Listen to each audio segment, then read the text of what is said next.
I had just moved to a new city and was living alone with my dog in an apartment complex. It wasn't in the safest part of town. I got up to get ready for work one morning and opened my microwave. There was a note inside. It said, "Your dog is barking." I've never felt such a sense of dread. I called my parents, who were about an hour's drive away. My dog wasn't reacting like someone was in the apartment, so I just sat on my couch and silently waited for them to get there. We had the locks changed and my dad looked all over, but it was just the note. Nothing else seemed out of place. My dog goes to work with me, and so she's never just home barking alone. The whole thing was surreal and terrifying. A few days later, I'm talking on the phone with my sister, who had visited me a few weeks before I found the note, telling her about it, and she casually says, "Oh, I found that note on your door when we got back from the store and put it in your microwave. I thought you would find it and laugh." Went to visit an uncle and aunt in Kashmir when I was 16. They lived in Srinagar on the Indian side. My family could not have picked a worse time to visit.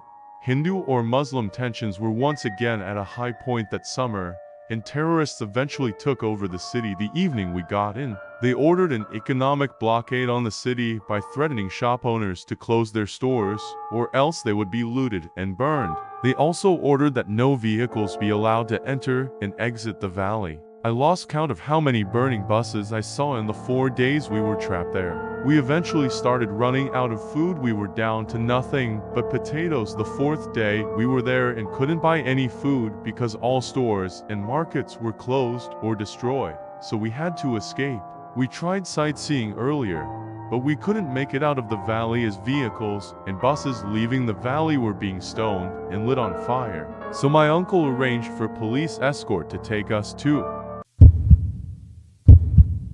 A few years back, I was in Ayia Napa with a group of friends, all teenage lads, so obviously something was going to go wrong. We've been there for about 4 nights, and have seen a little bit of trouble, and heard stories of a certain bouncer having killed a few people and beaten up several already. That season apparently the bouncers were all Russian, and the police were paid off by the Russian mafia who had moved into the area so they could sort any trouble out themselves. Moving on, we went on the famous booze cruise, and it splits everyone into 2 groups to go on to separate boats. Anyway, me and my friends are all on one boat, and every so often the boats would stop to let people jump off and swim around. 2 of my friends were very drunk and decided when they stopped it would be a good idea to swim to the other boat. The bouncer Mishan earlier was working on the other boat, and he saw them swimming over when the boats were ready to set off again. He waited for them to reach